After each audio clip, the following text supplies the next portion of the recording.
America డీపోర్టేషన్ వ్యవహారం ప్రపంచవ్యాప్తంగా చర్చనీయాంశమవుతోంది.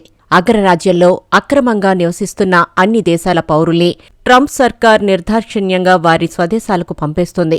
ఈ క్రమంలో తొలి విడతలో 104 మంది భారతీయుల్ని సైతం ప్రత్యేక విమానాల్లో భారత్కు తరలించింది. అయితే అమెరికా నుంచి ఇండియాకు తరలించే సమయంలో భారతీయుల కాళ్లకు సంకెళ్లు వేయడం దేశం మొత్తాన్ని కుదిపేస్తోంది. పార్లమెంటు ఉభయ సభల్లోనూ ఈ విషయంపై వాడీ వేడి వాదనలు నడిచాయి.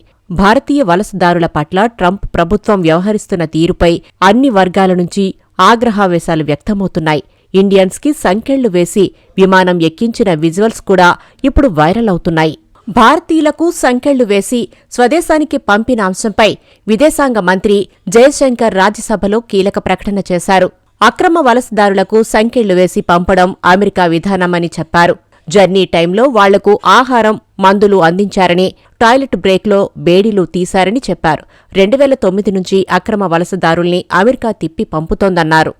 ఏదేమైనా ఈ వివాదం చల్లారడం లేదు. ఎంత అక్రమ వలసదారులైతే మాత్రం ఇలా భారతీయులకు, ఉగ్రవాదులకు వేసినట్టు సంకెళ్లు వేసి పంపుతారా అని ఆగ్రహం వ్యక్తం చేస్తున్నారు. ఈ విషయంలో కేంద్ర ప్రభుత్వం అమెరికాతో స్పష్టమైన వివరణ కోరాలని, భారతీయులకు జరిగిన అవమానంపై తీవ్రంగా స్పందించాలనే డిమాండ్లు వెల్లువెత్తుతున్నాయి.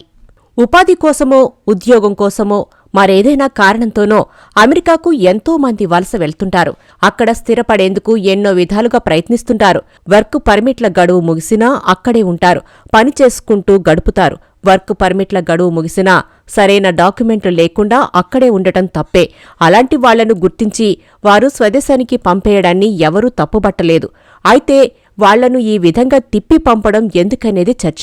డీపోర్టేషన్ ప్రోగ్రాం పేరుతో ఎలాగూ పంపించేస్తున్నారు. మరి కాళ్లకు ఎందుకు సంకెళ్లు వేయాలి? అంత అవసరం ఏమొచ్చింది?